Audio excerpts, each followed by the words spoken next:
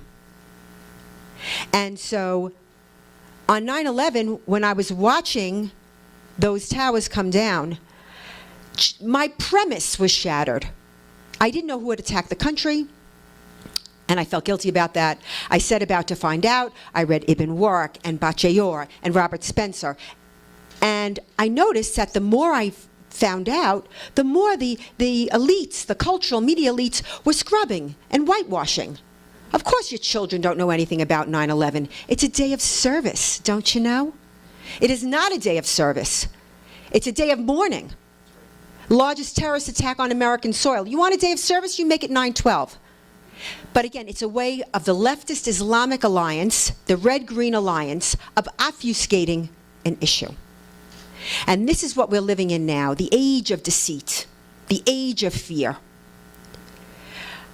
I started a website because increasingly the media was abandoning its role in the telling of this story.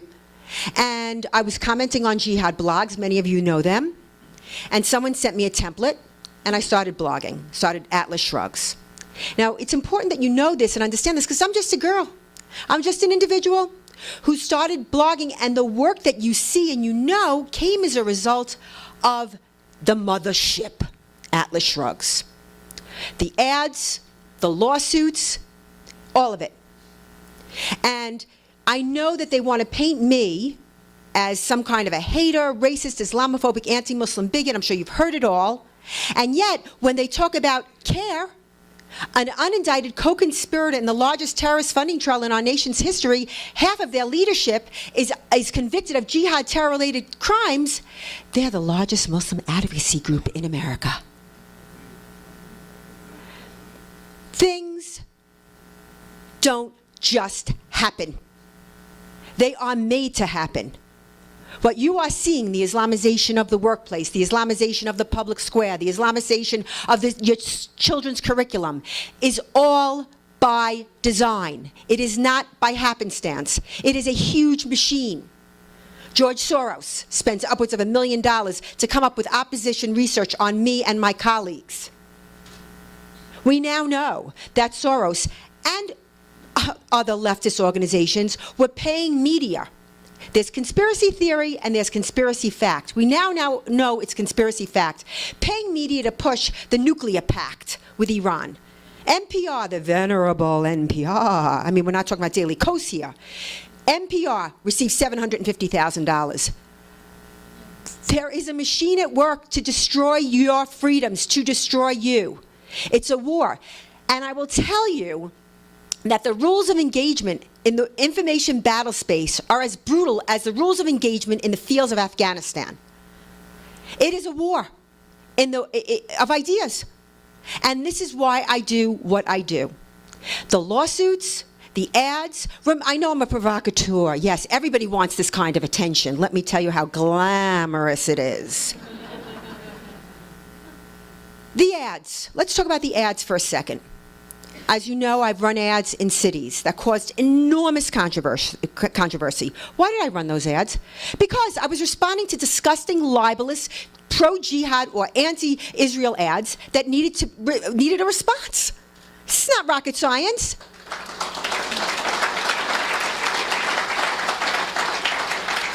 Every blood libel against Israel runs without consequence. So in New York, a particularly disgusting ad was running, and I ran an ad that said, in any war between the civilized man and the savage, support the civilized man. Support Israel, defeat jihad. Yeah? It's elemental. No, you can't run them. And so it took a year. My law firm and I, American Freedom Law Center, sued. We won. We got those ads up, and heads began to explode. And every television interview, newspaper interview was vicious. I don't care. You know why? I'm right. What's the problem?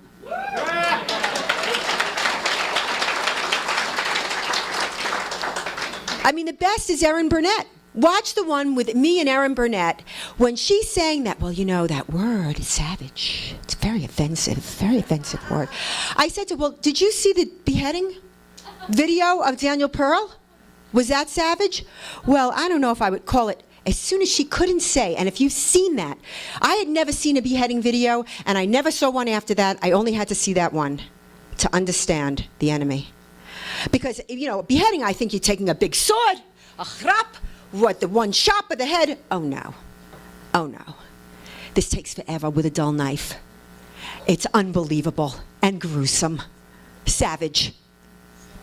So the ads went up, and it caused a huge kerfuffle, but I loved it because it was a teachable moment. And this is what has happened across the country. Ads, as you know, Peter alluded to one ad I created. CARE, the Hamas group, created an ad to rebrand jihad. They came up with a series of ads like this. My jihad is getting up in the morning. My jihad is going to the gym every day. My jihad is making friends. So I took prominent Muslims and I ran their actual quotes. That's it. Well, let me tell you something. Had to sue in 3 different cities. San Francisco, I ran, because it's the gay capital of America, Mecca, gay Mecca of America. I ran Sheikh Qaradawi, leader of the Muslim world. I ran the president of Iran. And wait, check it out. The Human Rights Council and the City Council of San Francisco came out against me in the first resolution of its kind. This is how nuts, absurd the age we are living in, the age of fear and the age of absurdity. Now let me tell you the upshot in all this. The upshot in all this is every time I win and my ads go up, the truth is so painful because we're living in an era of such a lie, they then ban political ads. New York City, in their 100-year history, has never banned ads. All political ads were banned. The Geller banned. Washington, D.C., Boston, Massachusetts, Miami, Chicago, Seattle. That is a violation of the freedom of speech. That's a different lawsuit.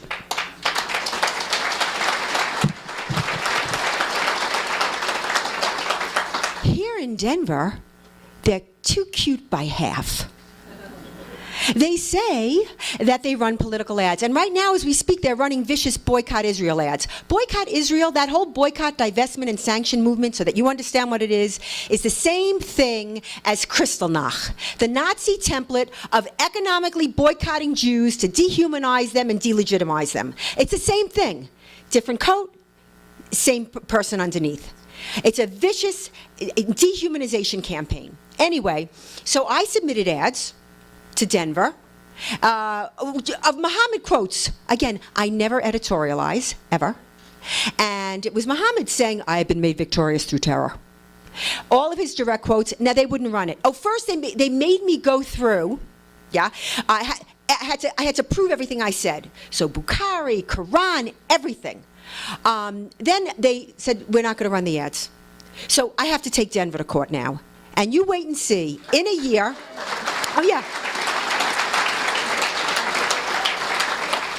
they will ban ads here. But what you can do is, you can start calling up the TA in Denver and start making a ruckus, which is exactly how the enemy gets his way.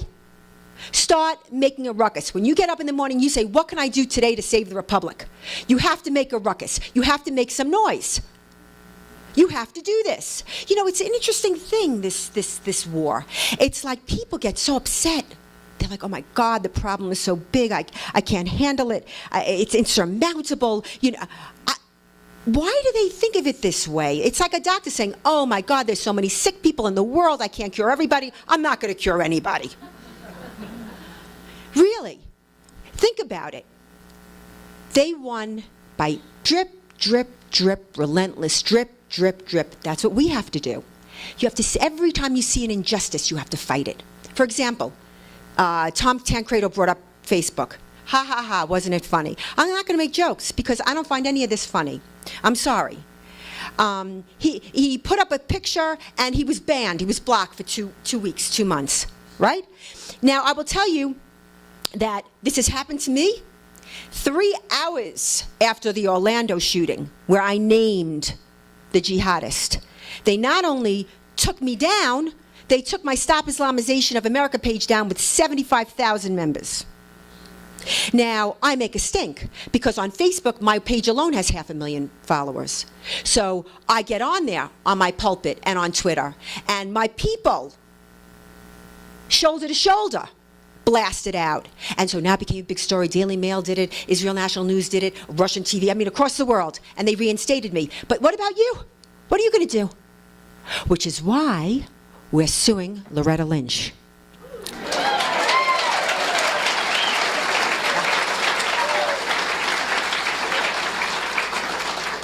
Why are we suing Loretta Lynch? It's an excellent question.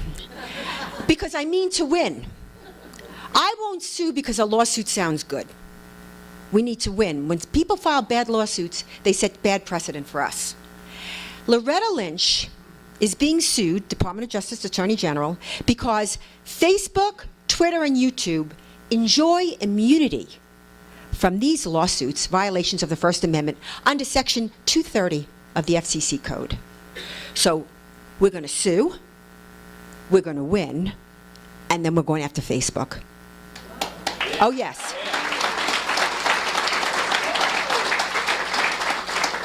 You mark my words, I'm going to win. The hardest thing to explain is the glaringly evident, which everybody has decided not to see. That's the era we're living in. Let me tell you, 2 weeks ago, George Washington University hired Jesse Morton. Jesse Morton is a jihadi convicted of jihad terror-related activities, plotted death threats against me, plotted to kill the producers of South Park because they put Muhammad in a Huggy Bear costume, remember that? And he was a recruiter for ISIS. He was sentenced to 12 years in 2012. Today, he is out, and he has been hired as an expert on Homeland Security at George Washington University. These things don't happen by accident. I can tell you right now, I don't speak at university. Last university I spoke to was Brooklyn College. Watch it. Watch it. Muslim students stood online for hours to get in. Watch that speech. We don't get invited. Not Robert, Spencer, Ibn Warwick, Wafa Sultan, Noni Darwish, no. But he is an expert. But Tariq Ramadan, the grandson of the founder of the Muslim Brotherhood, the silver-tongued snake, he's evil. He's welcomed, paid $30K a speech. You know, the Ground Zero Mosque, which, by the way, 6 years ago today, we had 35,000 people at Ground Zero. And looking at the left, Marco was here. He photographed it, amazing photographs. By the way, we defeated that mosque. It's a big deal. I don't mean to be jumping all over the place, but there's a lot. I want to bring that up, the mosque, quickly, because I want you to understand, no matter how insurmountable the odds, you had a president who came out in support of the Ground Zero Mosque at the iftar dinner. And the media wanted this mosque. You saw how nuts they went on me. An Islamic center a few blocks away from the ground, excuse me, it was a 15-story mega mosque in a building that was destroyed in the 9/11 attacks. That's Ground Zero, okay? So, I mean, media wanted it. The mayor of New York City at the time, Mayor Bloomberg, wanted it. If we don't build the mosque, the terrorists will win. You can't make this stuff up. And mind you, think about in the age of ISIS, what that mega mosque at Ground Zero, Mecca on the Hudson, would have meant symbolically in the world. So you had the mayor, you had the media, you had the culture, you had the Jon Stewarts, you had the president, and we defeated it.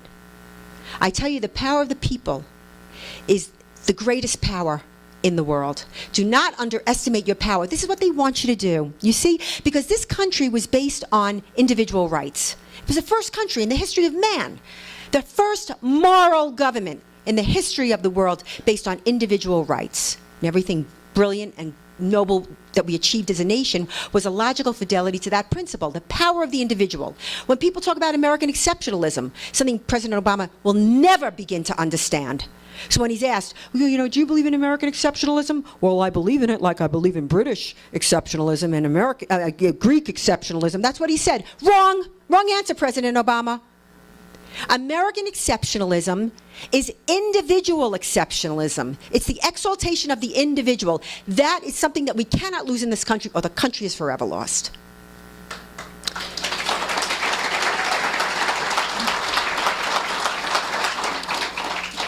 So what got me to ground zero? What got me to ground zero was the ground zero mosque imam, who was feted all over the world. All over the world. The State Department sent him on these junkets for hundreds of thousands of dollars. He was paid $30K a speech to speak at the Ivy League on a tour. This is what he said about 9/11. He said, 9/11 was a watershed. It was a major force in catalyzing the attention towards the issue of Islam and its presence in the West. And he's absolutely right. That's exactly what it did. Who here thought about Islam before 9/11? The great pity is, okay, we got a hand. Which goes, stop showing off, okay? You get my point, okay? You get my point. Nobody cares about Islam as a religion. Nobody. Nobody in this room cares about Islam as a religion. We don't care if you worship a stone. Just don't stone us with it. Unlike canon law, which pertains only to Christians, and Jewish law, which pertains only to Jews, Sharia law, Islamic law, asserts its authority over non-Muslims, which is why you see the wholesale slaughter of Christians in Iraq and Syria, of Coptic Christians in Egypt, and Christians in Libya, Jews in Israel, religious minorities, secular Muslims, poets in Bangladesh. And when they tell you that it's only a couple of extremists, make sure you hold up pictures of the hundreds of thousands of Muslims who marched for the death of bloggers, of poets, and of free thinkers under the Sharia in Bangladesh, okay? That's not a small fraction. A small fraction could not be causing the kind of chaos and tumult in the world that we are seeing now. It is just not possible. Moderates will not save us. Why? Why won't moderates save us? Because moderates do not have a theological leg to stand on. That's why. There is nothing. It is not like Jewish law. It is not like the Bible. It is not like the New Testament. Because you are not allowed to reform or reinterpret in the word of the Quran, the word of Allah. This is very important that you understand this. You know, I'm Jewish, and I can tell you that in Jewish religion, Judaism, they encourage you to talk. They encourage you to think. They encourage you to question to a point where you want to say, shut up already, you know? Always question, always educate. Oh, this is driving force. You are not allowed to do this in Islam. If you attempt to reinterpret or reform the word of Allah as seared into the memory of Muhammad, it is the crime of hypocrisy. Hypocrisy is punishable by death. It is like apostasy. They cannot. You need to understand this. You need to understand why the enemy is so relentless. Remember, after 9/11, it was all about bin Laden, and it was all about Al-Qaeda, and it was all about bin Laden, and it was all about, well, bin Laden is dead. And Al-Qaeda has basically been vanquished into different groups, by and large. I mean, Zawahiri's sitting in some cave somewhere, whatever. But why is it that Zawahiri can say, or Baghdadi can say, Australian Muslims, go kill the infidel. Kill the infidel. The Quran tells you to do it. And the next day, a guy walking his dog is stabbed in the neck with a giant knife. What is doing that? It's the ideology, and that is why we have failed 9/11. President Bush, when I read these notes of Ari Fleisch's that were released yesterday, the notes he was taking during the attacks, I was struck. I was struck by two things. A, Bush said we are at war. So if you're saying we are at war, how could you say Islam is a religion of peace? How could you say that? And Andy Card said to him when he said, Bush said, is my dog okay? And he's like, yeah, he's nipping at bin Laden's feet. They knew it was bin Laden. I mean, this really unnerves me. Why? Why scrub The scrub-a-dub all the time, every day. Every day, these knife attacks, if you're not reading Atlas Shrugged, you don't know about them, but they're every day. Austria, France, UK, you think it's not coming here? I tell you it's coming. The only difference between them and us is numbers, which, by the way, Obama means to fix on his way out. Europe is destroyed. Europe is now, we are watching the complete meltdown of Europe. Girls can't go out. Okay? They can't leave their house. They report sex crimes every music festival since Cologne. And by the way, Cologne, I don't know if you know what happened in Cologne, New Year's Eve in Germany, Cologne, massive sexual attacks, robberies, okay, by the migrants. Wasn't just Cologne. It was Stuttgart. It was Stockholm. It was Oslo. It was in France. It was literally a continent-wide terrorist attack. That's terror. When you don't protect your young girls, you have no future. Because as a country, I don't care how big and strong and brave your men are, young women are the future of your country. And if you don't protect them, you are finished. And that's what's happening. Everyone is so afraid to insult Islam. That is the Sharia. In Garland, Texas. Why was I in Garland, Texas? I was not looking to provoke anybody.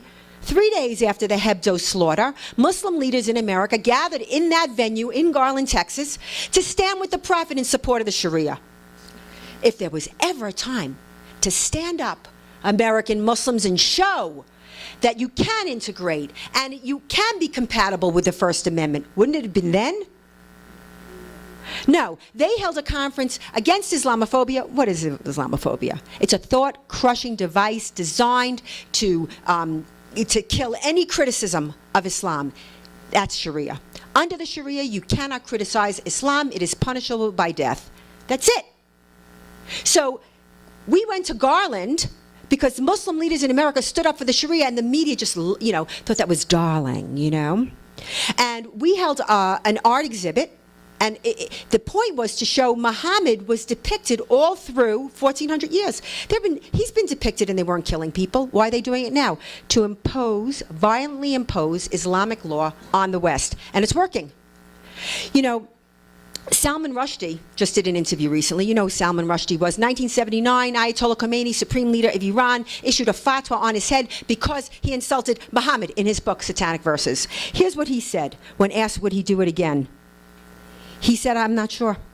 He said he would not receive the same support from his peers as he did in 1989, that the response to Hebdo was pathetic and weak-willed. He said, they would call me an Islamophobe today. This is how far we have traveled since 9/11. How can anyone say 9/11 wasn't successful? We've got to stop discussing it in their terms. This is key. There must be a revolution of the mind. We must stop being on the defense. No war has ever been won on the defense, ever. Operation Fetal Position is no strategy for victory.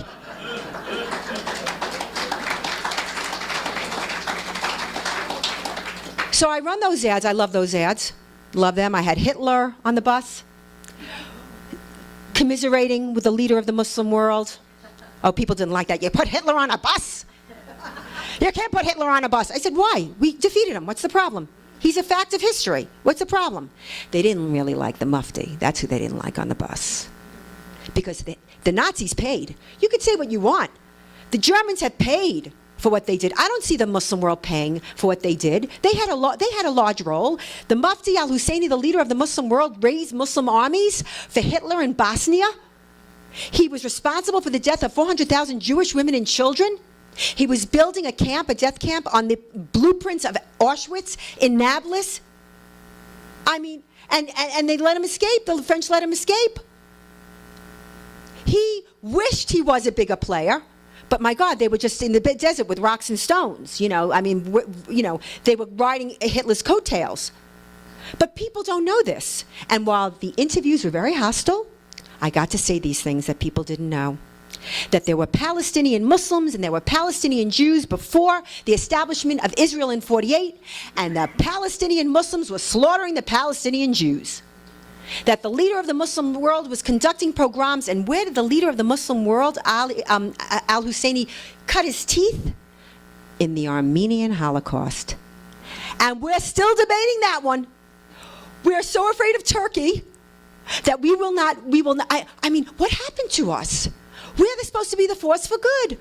We were the moral light in the world.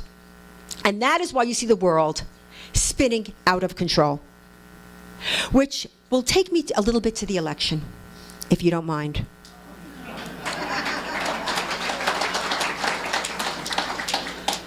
First, I want to say something. I don't know if any of you saw the video today of Hillary.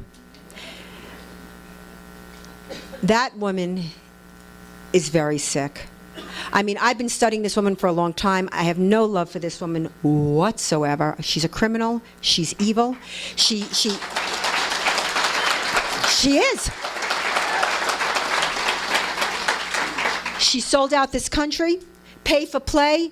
When we left the White House, we had no money. We were dead broke. Okay. She has $100 million now. She didn't produce anything. She didn't create anything. She didn't make anything. How'd she get that? Selling influence. $1 billion, the Clinton Global Initiative. $1 billion around Haiti. They did nothing. She is a criminal. She is evil. In her right ear, literally, Julian Assange leaked that document that it's Huma who's in charge of her earpiece, Huma Abedin, Muslim Brotherhood scion. I mean, oh, and when it comes out that she was the editor of a jihad journal that said America was responsible for 9/11, they said, oh no, her name was just on the masthead. She didn't work there. Oh, wait a minute. Why was her name on the masthead? She was famous. She was famous in 2005? Nobody knew her. They say whatever they want. The media repeats it, and you're supposed to shake your head like a bobblehead. Okay? But this video today, she's sick. I'm telling you, look at it. She's a sick woman. They don't care. And I'll tell you why they don't care. They want to get her in. Tim Kaine is a Soros puppet. He's as bad, if not worse, than all of them. That's all they want. It doesn't matter who the puppet is in there. It is an evil machine that just has to get the power to finish the job that Obama started.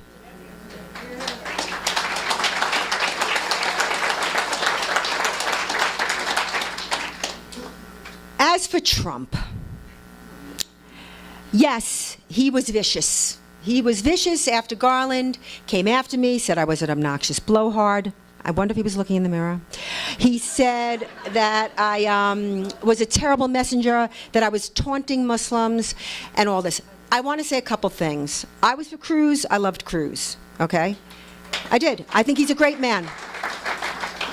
He didn't make it. What are we talking about? He didn't make it. And I know why he didn't make it.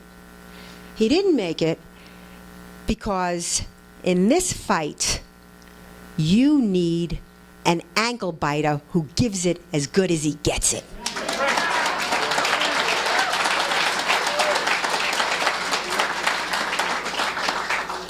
You need someone who, when is questioned by the media, is not going to start like trimming his narrative and backing back and re-explaining. He gives them the middle finger. I'm sorry, but that's where the Democrats took this election, into the gutter. And you say, well, I'm not going to go into the gutter. Oh, really? Then you're going to lose. I'm sorry, it's just the way it is. Nobody else could win. I don't know if he's going to win, but I can tell you, he's the only one who can win.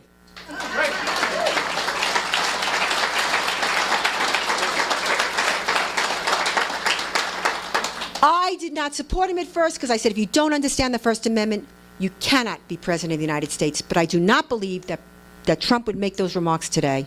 I think he's learned a lot.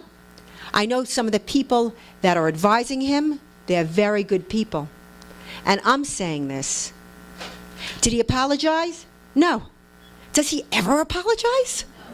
That's sort of what I like about him. We're always apologizing. You ever notice that? Apologize. Apologize. You have to apologize to CARE, and you have to apologize to this one, and you got to apologize to that one. You got always apologizing. Please. Stop apologizing. Just stop. When they say, why won't you apologize, say, I can't apologize. Pamela told me I'm not allowed.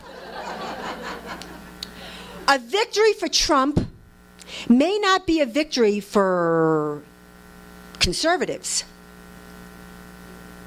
But a defeat for Trump is a defeat for us all.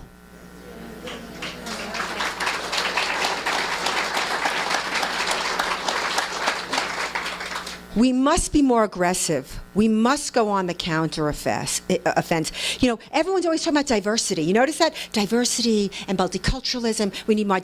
There is no diversity of opinion in the world of diversity. You notice that? It's shirt color, skin color, hair color, this color, that. All the things that have nothing to do with here and here. Nothing. We can't even have a conversation. There is a problem in Islam. And the problem is we can't talk about the problem. And we need to open it up. I mean, crack it open at this point. If they call you an Islamophobe, bow. Okay? If they call you a racist, I mean, this is what they do. Racist has a worse connotation in this country than murderer. He's a murderer. Oh, really? What happened? Did she cheat on him? I mean, all of a sudden, people are making excuses. You know, you got Hollywood activating for a cop murderer. You know, there's something chic about it in this polluted and sick, morally inverted world that we live in. But racist?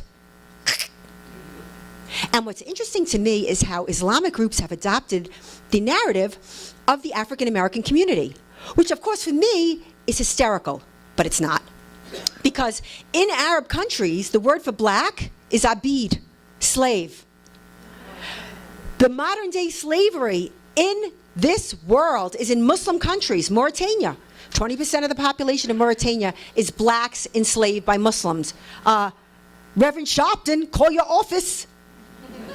No one ever talks about it. They're talking about, 200 years ago about slavery in America. Excuse me, but 650,000 Americans lost their lives writing that wrong. Shut up already.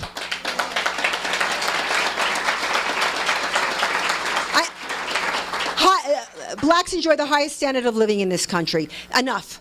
Basta. But you see, once you've compromised on the idea of rugged individualism and individual rights, then it's a very, very slippery slope. So when you say, what can I do? You know, you can do everything. You are out in the world. You see what's going on. You are grandparents. You are parents. Read your children's textbooks. Do you know they're being taught the Shahada? Do you know they're being taught the 5 pillars of Islam? I don't know. I have not seen one class teaching the Lord's Prayer, let alone the Shema. You've got to speak up. You've got to go in and change it. I think the universities are gone. I mean it. I think they're finished. I don't know how that can possibly be repaired. But if your kid or grandchild doesn't want to be a doctor or a lawyer or a particular vocation, don't burn through your money to turn them over and become one of the invasion of the body snatchers.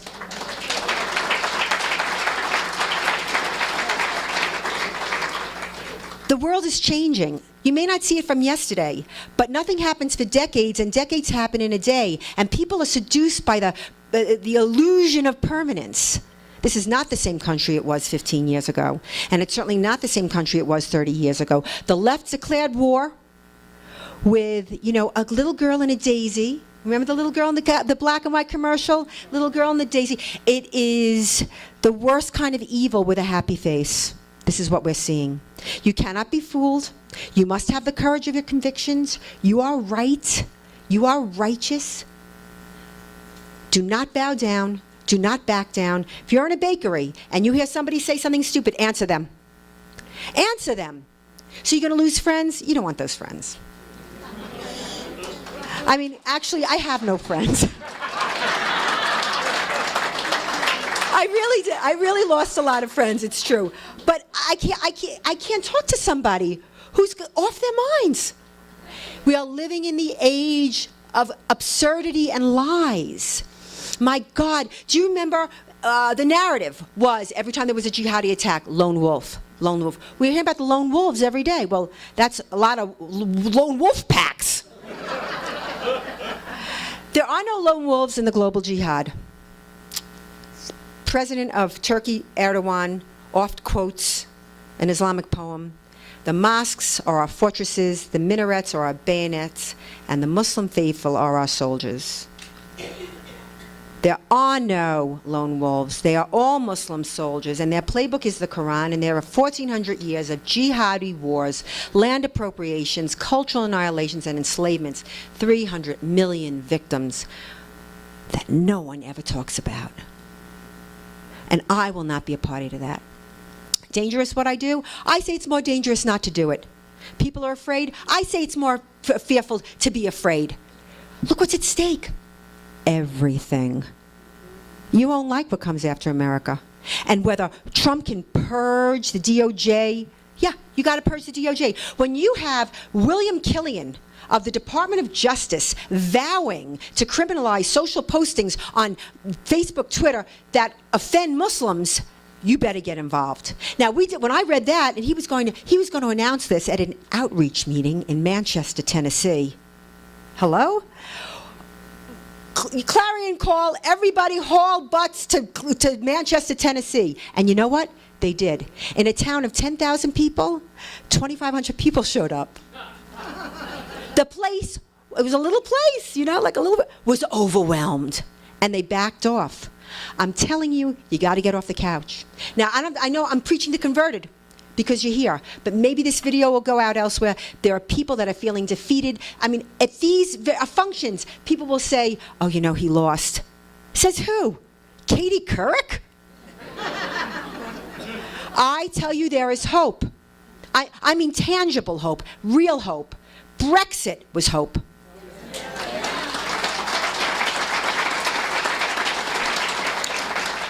They said it would be defeated, remember? They said it was over. Farage, who led the fight, right? He conceded 3 times that night. Absurd. But it won by a lot. I predict my friend and colleague Geert Wilders will be prime minister. Yeah. I see that. Wait a minute. What about Angela Merkel? This election last weekend. Lost overwhelmingly in her #1 district, her hometown.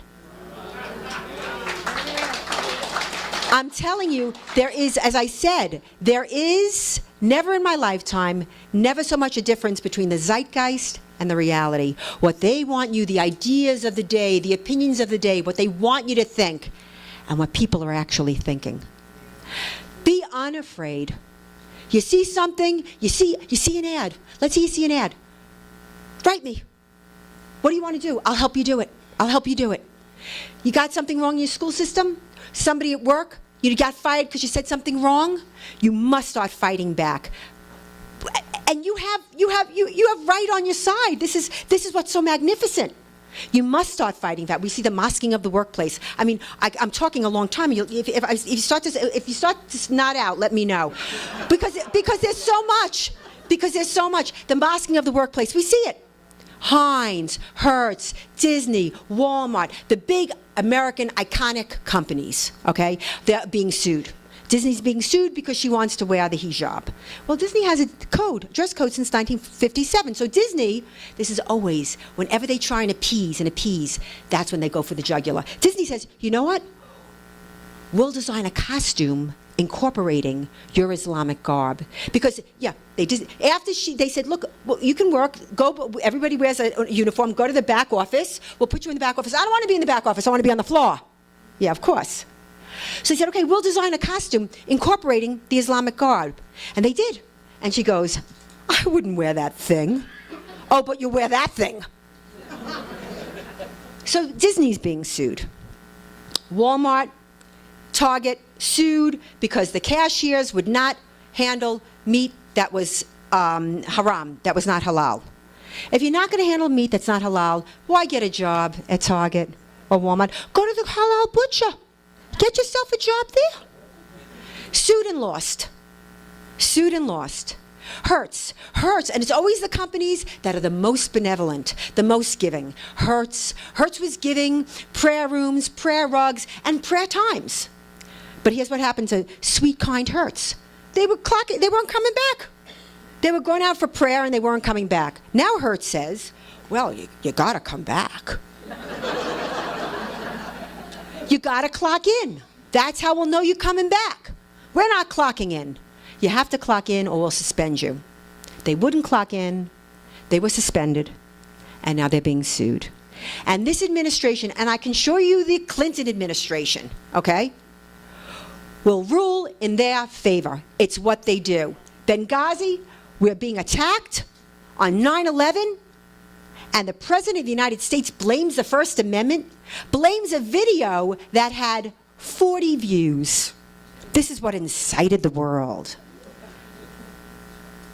The first political prisoner of the Sharia in this country was the filmmaker Nabula, who was imprisoned.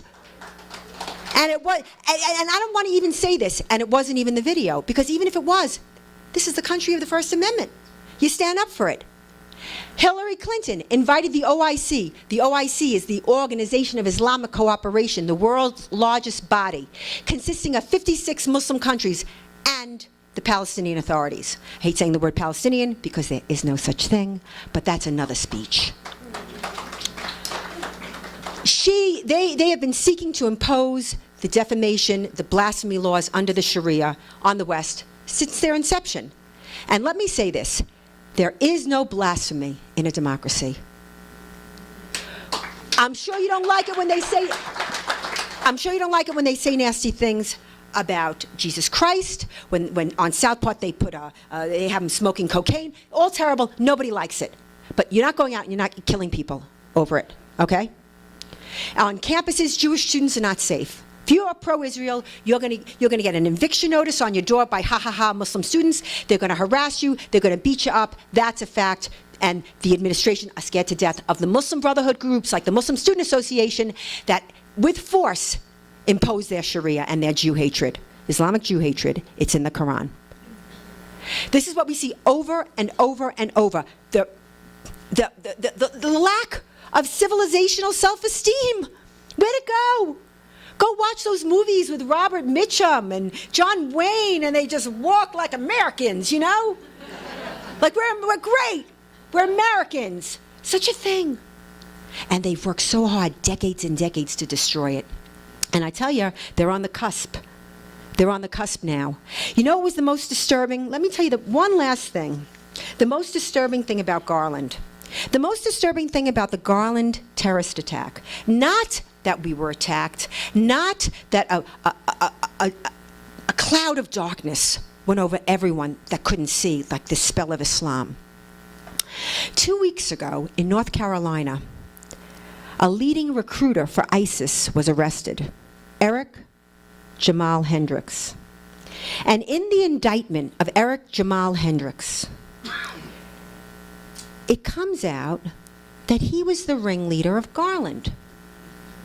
He was organizing Sufi, and he was organizing Ibrahim Simpson, and it gets better.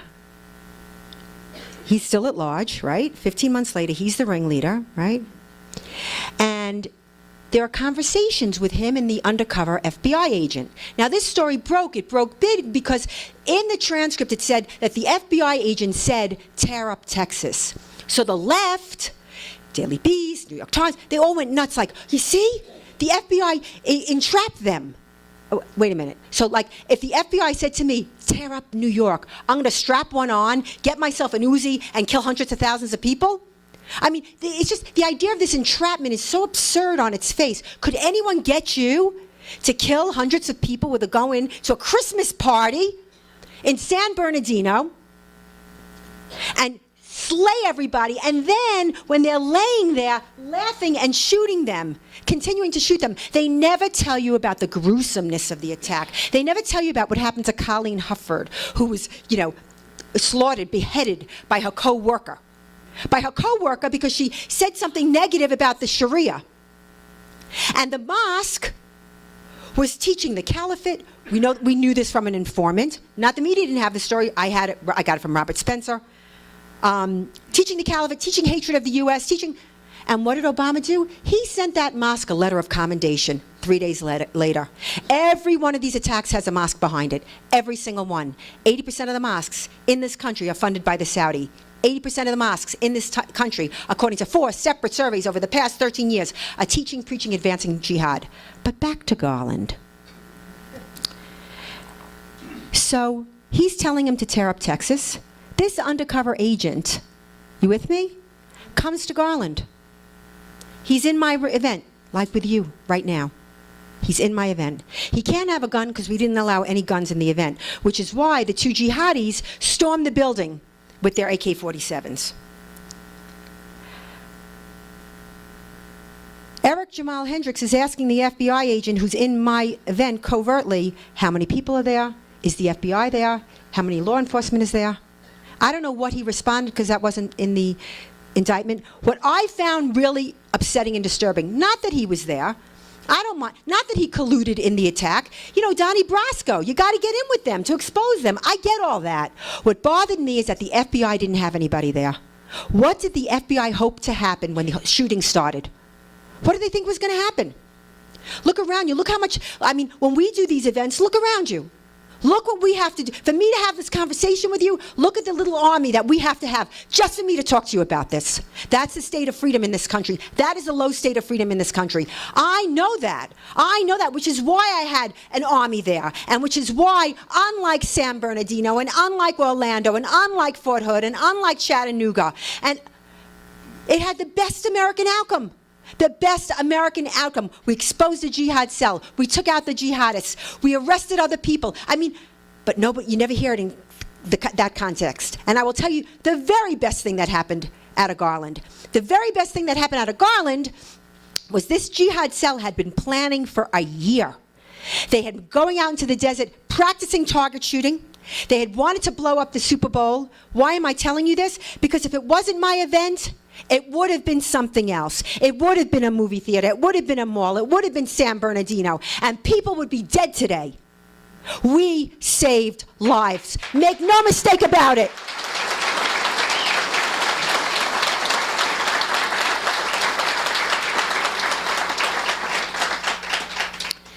Victory is not won in miles. It is won in inches. There's not going to be one big moment, but I believe there's going to be a tipping point. You win a little now, you hold your ground, and later you win a little more. That's what I do. And I hope that you'll join me in doing the same thing. Thank you very, very much.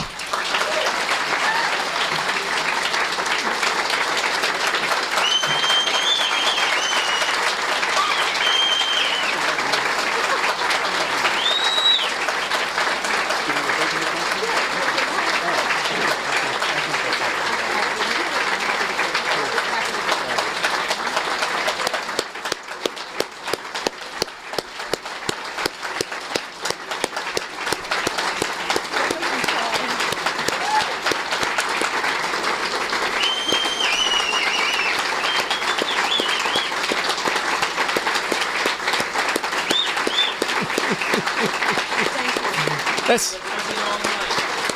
yeah. This is, we went to see Phantom the other night. This is more applause than it got. And well worth it, by the way, I'm telling you. Well, hang on for a second, because she will take a few questions. We won't go too long, because she will also be signing books right back there, and I hope that you will take advantage of that opportunity. And since there are quite a few folks here, I don't want to keep everybody here all night, but we will spend next maybe 5 or 10 minutes at the most just taking questions, and then we'll go to a book signing, all right? So, let's see. Go ahead, ma'am. On Hannity, he often has this Borka, is it? It's supposed to be this calm, pleasant. He talks good talk, but I'm guessing it's a phony thing. Listen, the thing is that, the thing is that we are surrounded by trimmers. You know what a trimmer is?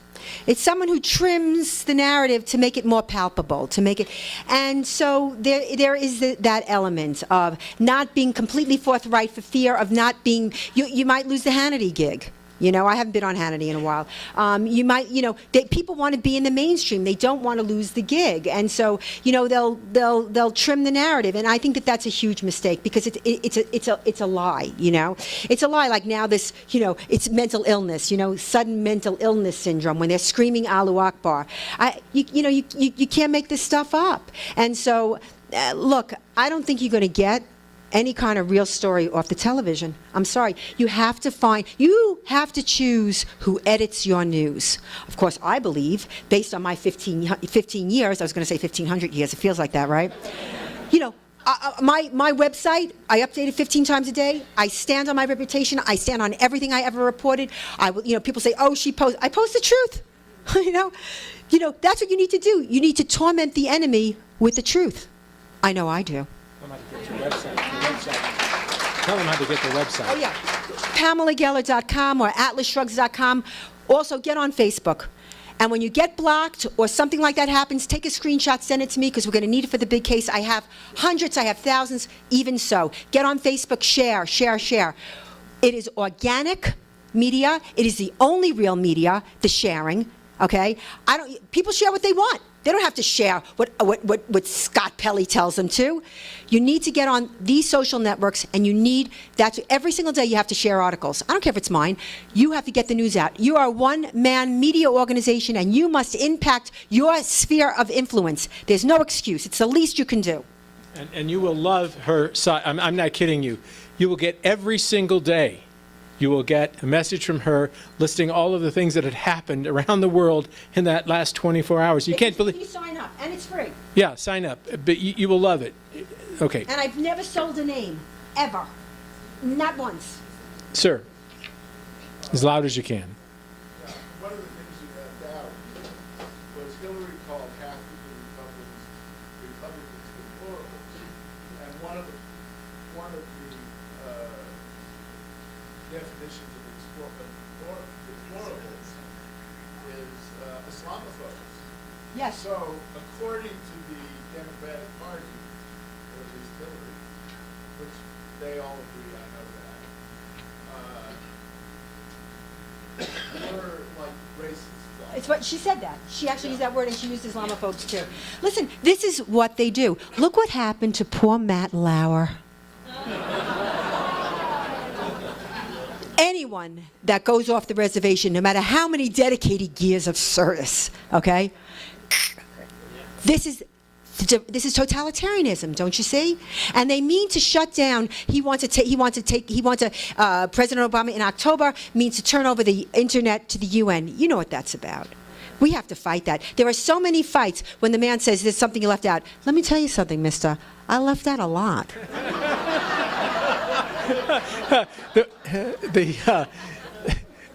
Let's see. Let's go back of the room there. Yeah. Yes, sir. Just yell it out. Where have you been all my life?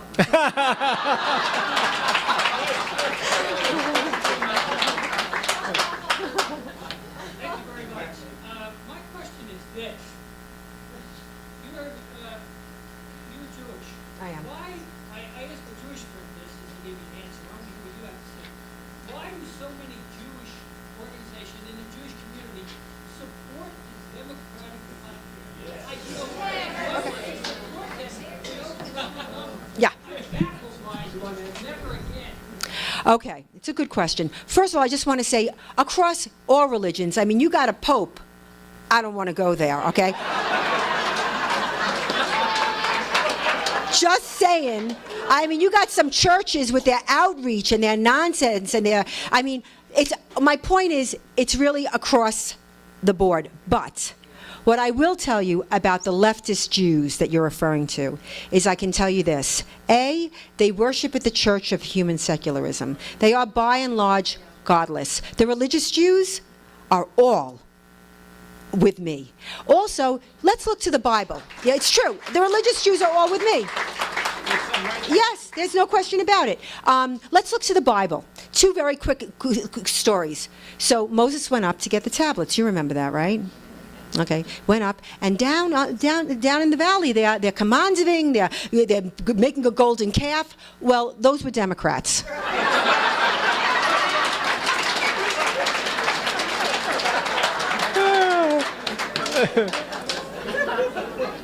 All right, right here, sir. Yeah. I just wanted to mention that I'm Derek. I went to the 9/11 Freedom Rally and photographed down there, and the invocation was given by a female.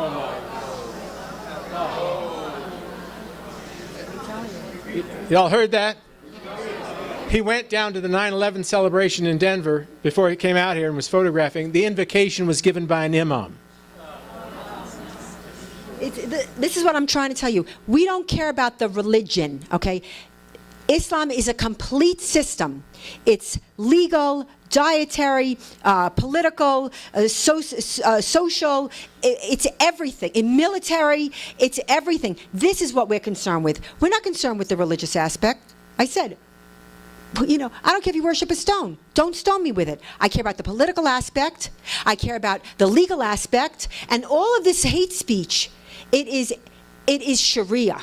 The word hate speech is a euphemism. It's a way of taking a steaming pile of dung, putting it in a Tiffany box with a little white ribbon, and serving it up to the unsuspecting American consumer. Hate speech is, I mean, there should be no, this was Bush's mistake too. Never should have signed off on hate crime. All crime is hate. You're criminalizing thought. That's a huge problem. What should he have done? Where he goes and attends this, and an imam, which is absolutely disgusting and disgraceful, gives an address. Well, I would have, listen, I would have said, you know, I would have gone over to whoever the organizers were, and I would say, where is the priest? Where is the rabbi? Where is the Hindu, what do they have? Thank you. Guru. I don't know. Is that racist? Guru. It's a joke. That's what I tell my parents that write me, where they have care coming into the classroom. You have to know how to fight. You have to know how to win a war. You don't go in and say, I don't want that imam. I don't want in that classroom. You go in and you say, if you're going to have an imam in the classroom, I want a rabbi. You have to do this. Don't even bring up Islam and go in when they teach the Shahada. If you're going to teach the Shahada, you have to teach the Lord's Prayer. You have to teach the Shema. I'd look up every religion in the world. What do the Zoroastrians say? What do the Baha'is say? They have to do this because it is a violation of the Establishment Clause, and that's another lawsuit that we're quietly pursuing. This really is a violation. The public schools really, what they're presenting under world history is nothing but dawah. They're not teaching Islamic history. They're not teaching the unfathomable slaughter, for example, of Hindus by Muslims in India. I mean, or the Jewish. I mean, you know, go online, go to YouTube, okay, and put in Khaybar. Because at every rally against Israel, at every the Marmara, in Jerusalem, in Paris, in London, everywhere they're singing Khaybar, Ya Yahud, Seish Muhammad, Sayaud. Everywhere, from sea to shining sea. And what is that? Khaybar, Ya Yahud is they're saying, Khaybar, remember Jews, remember Khaybar. The armies of Muhammad are coming. Why? Because Muhammad exterminated an entire tribe of Jews, beheaded the boys and the men, and took the women as slaves. And so they're saying, we're just being Muhammad. We're just following the perfect example. So, I mean, why is Khaybar taught? Do you even know about Khaybar? If the one guy raises his hand and shows off again, I'm throwing him out. Okay, that's going to be it now. But I want you to please, if you will, just for a few minutes, stay seated because we have to move her from place to place, and we can't do that when there's a big crowd. Yeah. I want to just... And buy the book. It helps the work. It funds the work. I bought the books. Also, I have a few of the movies, the Ground Zero Mosque movie. It's very good. We made it professionally at Palm Studios. It's the story that no one knows. How did we defeat that mosque? That movie will, and it's really fun for the whole family. Popcorn, champagne. It really is. The only thing that I disagree with in her entire speech is when she said, I have no friends.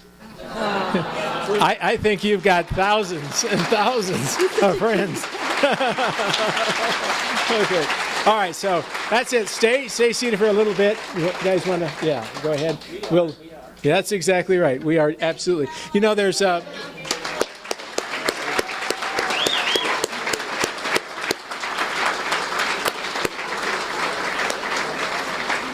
Mike, you want to come here? We're gonna do the going at this. We are not. We have moved the book signing out to the lobby. Oh, okay. So feel free to just file out this direction, the way Pamela just came in, through the main doors that you came in. we will have Kathy, who is in the back right corner, waving envelopes. One of the things that will really help, and Tom Come here, hates come here, this. come here, come here. Tom hates this. Get over here, right? All right, okay, all right. I think you're going to say the right stuff. Okay. Tom has started Team America PAC exactly to carry this message forward. It's critical that small donations, which go a long way with Tom, will make a difference around the country, fighting on every level. There are envelopes here. They are political contributions. They do need your information filled out. If you can contribute a $10 bill, it will add up to a lot. And we would really appreciate that. Tom has a dog to feed and other important things. I mean, I'm not sure what. Yeah. So Kathy will have envelopes. She is going to go over to the location right here. I'm putting her over there where she can be in your way as you walk out. Looks like Vanna. Yep, she really does, except cuter. So book signings here. Anybody who wants to talk with Tom, get his picture, etc., he's available. Thank you all. Yeah, and one last thing, what comes to mind is that when Pam's talking about what to say to people, how to deal with this issue with your friends, your relatives, just remember this. They have taken over the language, and we have to sort of take that back. And one of the things it's imperative, I think, when you, and it can easily be done because you're going to be in conversations about this all the time. And somebody's going to say the word terrorist or the war on terror or something like that. You must correct them every single time. Terror is a tactic. It is not the thing with which you are at war. It is a thing that your enemy uses. It's a tactic. You can't go to war against a tactic. It makes it too amorphous, and that's exactly why they do it. You must always correct them when they say that. And you say, no, it's not terror or a terrorist. It is radical Islam. That's the terrorist. That's the terror, right? So that's something everybody can do. It's a simple process. You're going to be, this will happen over and over again. You will hear it, you will see it, and just use that. Just do that one little thing. It's a good start. And I want to thank you. I really and truly do. I want to thank you from the bottom of my heart for being here today. And again, all the people that helped put this together, my wife and my sister-in-law who were at the table coming in, thank you, dear. Thank you very much. Everybody did a great job. Remember the things she says. Keep her in your prayers. Keep America in your prayers. We all desperately need it. Thank you again. Bye-bye.